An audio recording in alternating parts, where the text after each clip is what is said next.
And you never owned in Ohio, right? Because you had left. No, no, I never owned Ohio. So Gil and I had the two different houses in Ohio. And, Dan had bought the one that we lived in on Miller Street in Fremont.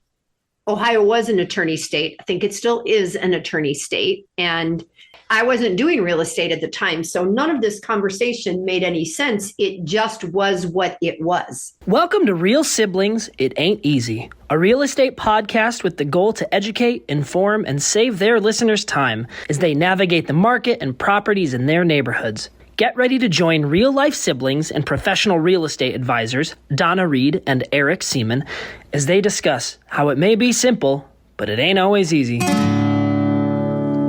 Every time I think about the places I have known, I realize that times have changed.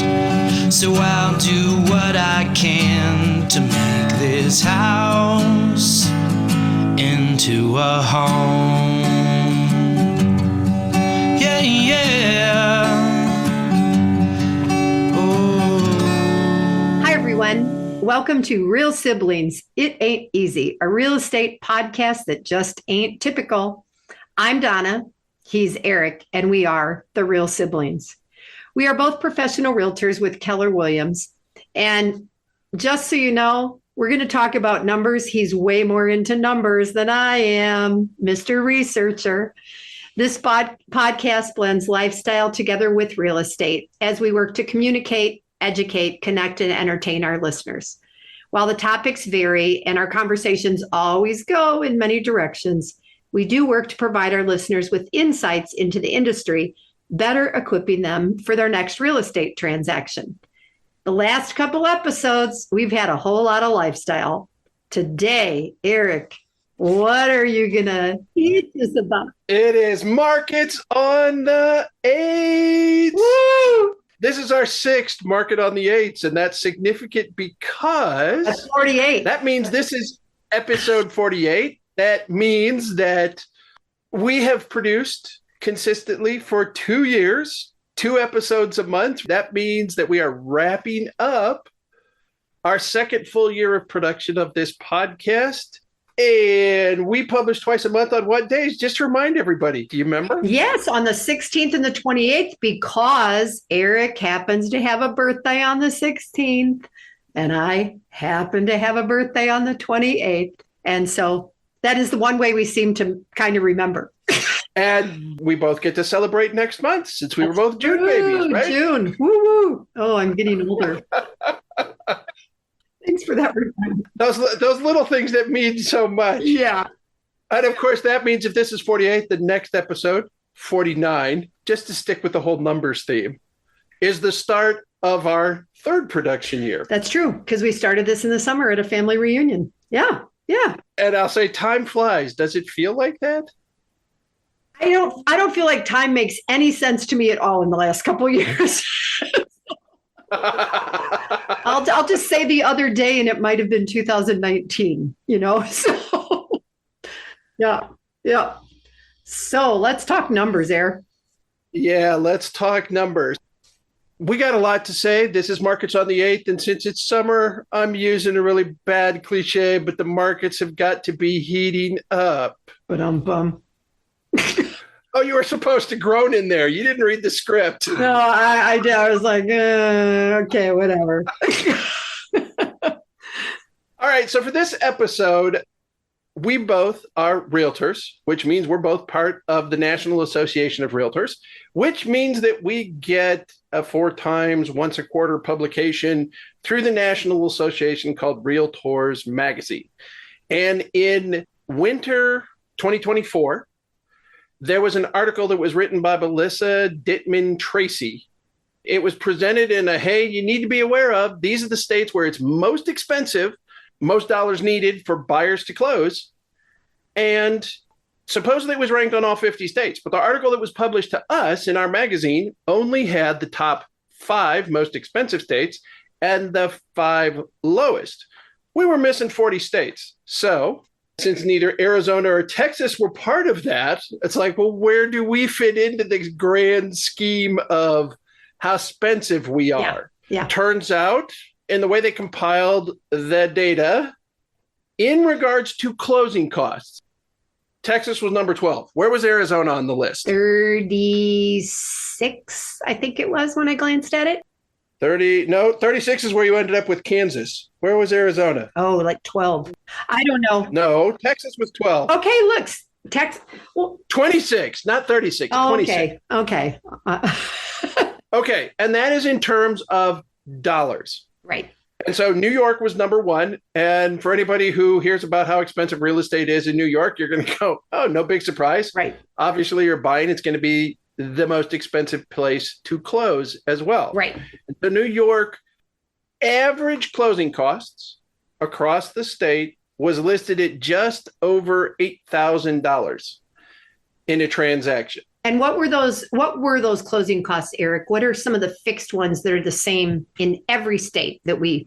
And that's what I found about this report when I actually got the link to where the author got her data. Right. It was a compilation of those things that go into buyers closing in a transaction. Right. So up front, we could say, look, what's part of the cost to the buyer? Down payment. Yep. And of course, that down payment is based on sale price, purchase price, sale price, and how they're going to finance. So there's a swing in there. We all know that if you're a veteran, you can do it for no money down. Right. And your funding fee, which is part of the process there, can get rolled into the loan. Right. And that's what most veterans do. Yep. Many veterans, that's what they do. It's like, hey, 100%, don't have to bring anything in. Yep. And they hope that if they get orders to move in a year, that they can recoup their costs. Right. Sometimes they do, sometimes they don't. Yep. And sometimes they do, sometimes they don't. But then after that, the next thing they looked at are those other fees that are associated with a real estate transaction. So in this case, from our standpoint, Donna, and I know we talked about it beforehand, commonly referred to as the prepaids. Right. Right. And prepaids are some sort of prorated monies that are required if you're seeking lending, because it changes if you're paying cash, doing a cash transaction. Yep. But they're going to collect insurance, they're going to collect taxes, and they're going to collect HOA fees, right? Correct. Yep. And insurance, what do you advise your clients? So they know that they're going to prepay for an entire year of insurance, and then they are going to have 2 months, I believe, of insurance. And some of the HOAs, it's 4 months. I'm not even sure if it's the same for all of the homeowners association. It's certainly not here. The owners associations are so completely random. Right. And you might have a buy-in to the association on top of the monthly amounts. So some of our 55 plus active adult communities, it might be $500, it might be $3,000 to buy in. And that is 99.9% of the time the cost for the buyer. That's on top of their other fees. So in addition to that, one of the ones that HOAs recently came up with, because the Texas legislature met in a previous session and said, you know what, these fees are getting out of control. We're going to cap how much they can be for a resale packet. So if a community is a new community that is still in development, in addition to the resale packet, in addition to the transfer fees, in addition to any kind of prorated fees, there's what they call a community improvement fee. Yes. Which is a percentage of the transaction. So that can be the single largest piece that gets held for the opportunity to join an HOA. Yeah. And do you have a separate HOA document in Texas? Because we do. Yes. It says this is a mandatory HOA and here's the fees and how we're going to negotiate that aspect of the transaction. Right. So those are some of our set closing costs, but that doesn't include what the title agencies charge, or I guess in attorney states. Right. What an attorney fee is going to be. They have to do an investigation of title. Yeah. And check and verify the chain of title all the way through. Ours, if it's an attorney who's doing the work and they don't have an assistant who they can charge a reduced rate for. Right. it could all be billed at $350, $375, $400 an hour. Yep. And if it takes a couple of hours even. And did you never owned in Ohio, right? Because you had left. No, I never owned Ohio. So Gil and I had the two different houses in Ohio. And, Dan had bought the one that we lived in on Miller Street in Fremont. Ohio was an attorney state. I think it still is an attorney state. And I wasn't doing real estate at the time. So none of this conversation made any sense. It just was what it was. And so, as a new homeowner, I just went along with it. And I believe at that point, we actually met with the attorney, and then the other people met with the attorney. And I think we passed keys and stuff right then. I don't remember. It's been so many years, but it's entirely different now. It just was part of the cost of owning a home. Right. In Texas, when people are relocating here, because Texas, like Florida, has no state income tax. So the way the government is funded in Texas is property taxes. Mm. So our millage rate is generally higher and can be a pretty heavy sticker shock. Right. To someone who's coming from another state where they have an income tax, so property tax is less. Yeah. And then all of a sudden it's like, holy cow, look at this. And it's like, yeah, but guess what? Every paycheck you get, you don't have to pay this. Yeah. And you said escrow fees. And do you have separate escrow fees and title fees? And when I say that, I guess that's title insurance. No, we have the title company that does the research to make sure that you have clear title to sell. And then we have the escrow company that's managing the process. They're all kind of rolled into one on the document. But that can even include the money that it costs to send it down to the recorder's office, right? Right. You've got your filing fees and courier fees. And the one that I always laugh at is the attorney fee. The attorney who charges both parties in the transaction that, hey, we've reviewed all these documents. They look really good. You owe us $350. And oh, by the way, we didn't represent you either. So don't come back to us. If something we find out is wrong, and that's why we are the people that are considered to have the fiduciary responsibility in transactions. Do you review all of your closing disclosures? Do I? Yes. Typically, yeah. Do I look at them with a fine-tooth comb? Yeah. We discussed the fact that if you've gone through a transaction once before, yep, it's now more familiar to you. Correct. Yes. So you may not spend as much time in detail on a second Correct. Or a third or someone who's a fourth transaction in, because it's like, okay, they know really nothing's changed here. This is still what we're doing. Right. But those kind of fees, state of Texas, state of Arizona, then become negotiable. Yeah. Right? Yeah. Our contracts, it's very, very specific. Arizona contract is one of those ones where every single line has a number next to it, right? Correct. So you can go down and say line 76. Yes. Yeah. And see and talk somebody through it. Right. Texas contracts are not that way. Oh. It is paragraph 1, A, B, C, D, and then there could be a sub underneath it. So paragraph 12 is where we talk about, in addition to everything else, here's what the seller is agreeing to negotiate and pay in concessions to the buyer in this transaction.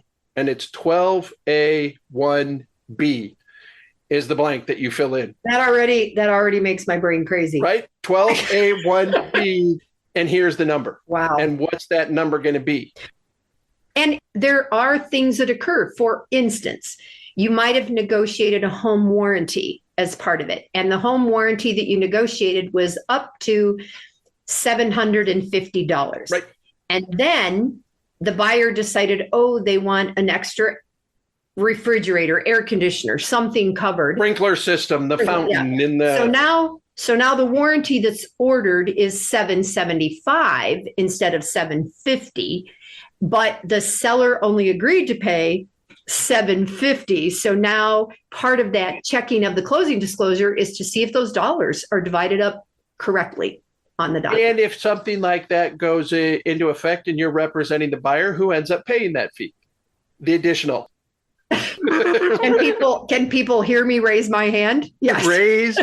your hand. Yeah.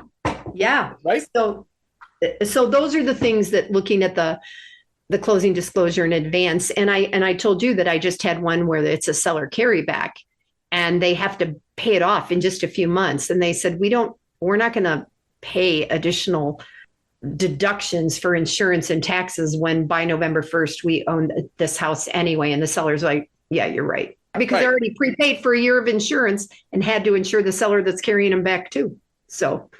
And recent transaction that I was in just closed. The owners had decided they weren't going to pay their 2023 property taxes. Oh. So, yes, there technically was a tax lien on it. Yeah. But my buyer wanted the property so much that we agreed to pay. Now, it was a vacant lot. But it was a vacant lot that actually had river access. Okay. I remember you talking to the river. Yeah. And it was worth it to him. Right. To make sure he won, because here's this property that's been on the market for almost the full year. Yep. And suddenly it ends up in a multiple offer situation. There were actually 3 other people. She had lowered the price. She, the seller, had lowered the price. And suddenly it got interest and we ended up competing against 2 others. Wow. So you just never know. Now, the context of all this, aside from those costs that we just were talking about, right?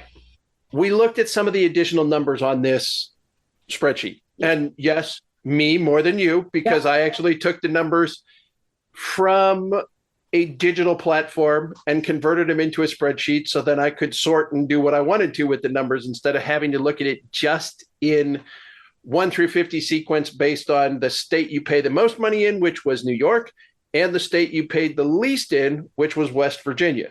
Part of the reason West Virginia was so low is because it also has the lowest median home value. Right.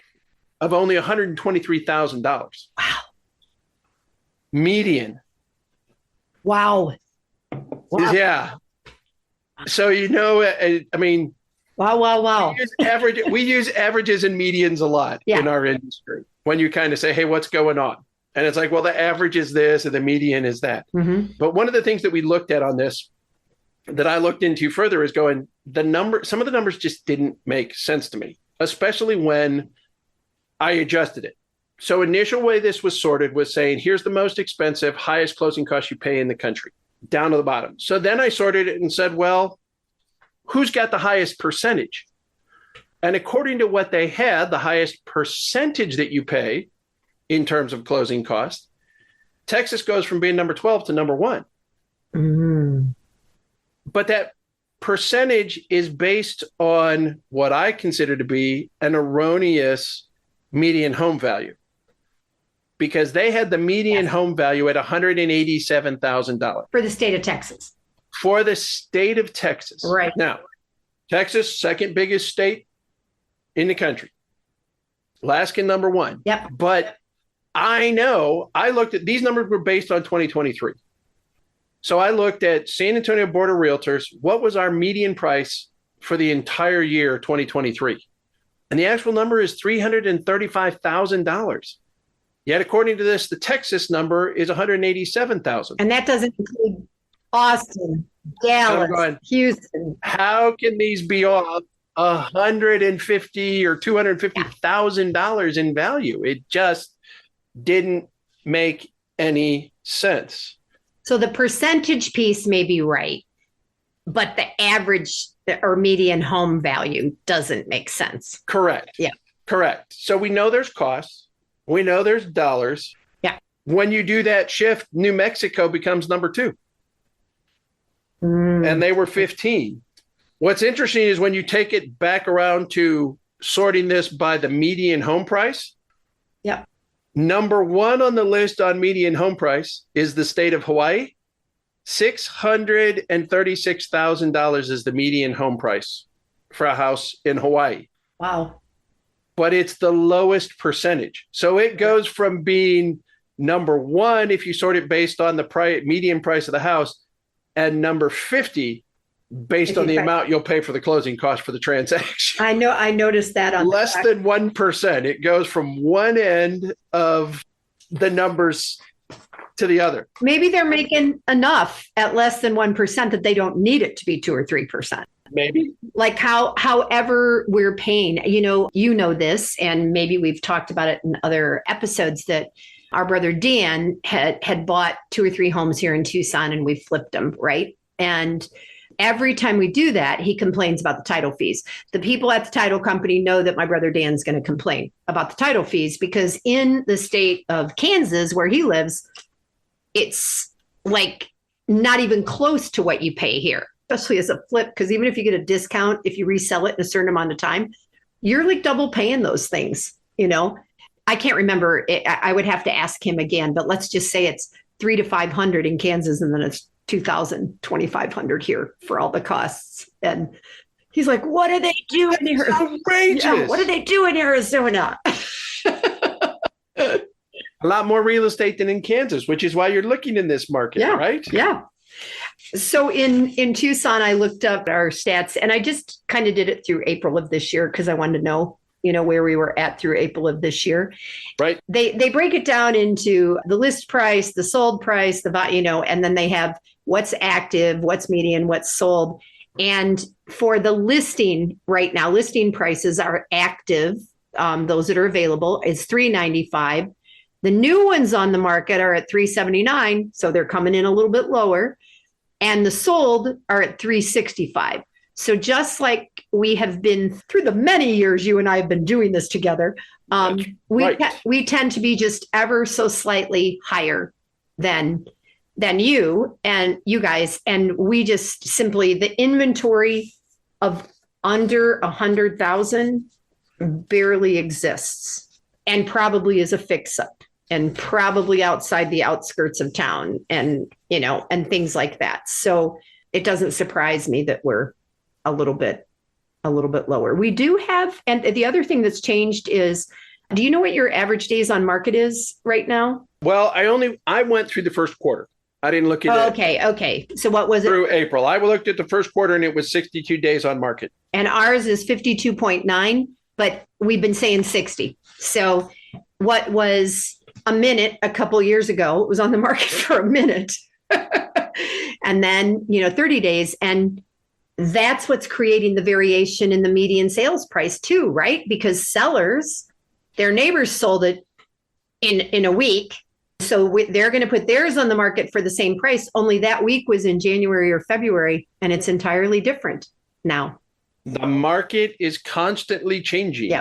Yep. Well, for me, it's a little gut wrenching, because I used to feel like I was really good at, I guess what we do is a little bit like an appraiser, but not quite the detail, right? We have to figure out, as realtors, what we think the value is of someone's home. Right. And I used to feel really confident in doing that. And I simply am not as confident right now. I feel a little bit like it's throwing darts at a dartboard. And I don't like that feeling, I have one coming on the market that when I walked up to their home 4 years after they bought it, based on everything in the neighborhood, I thought maybe 650. I went inside and I thought, holy cow, it's probably 750. They put a lot into it because they didn't expect to move. So nothing was done.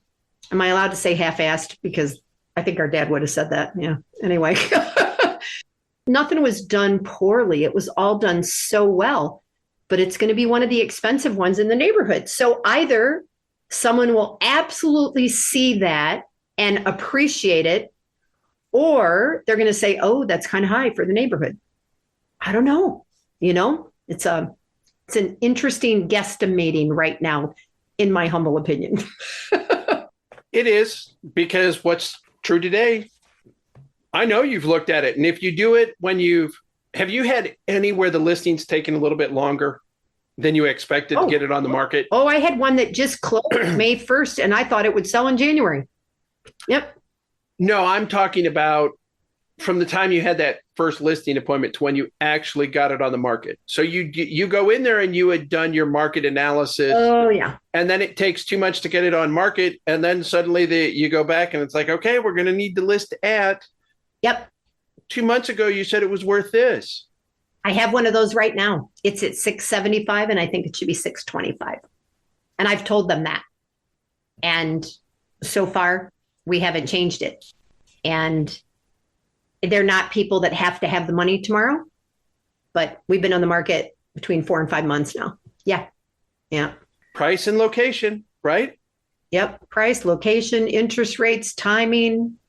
So in your numbers, when you looked at it, how many units have you sold through your board? Can you tell that number?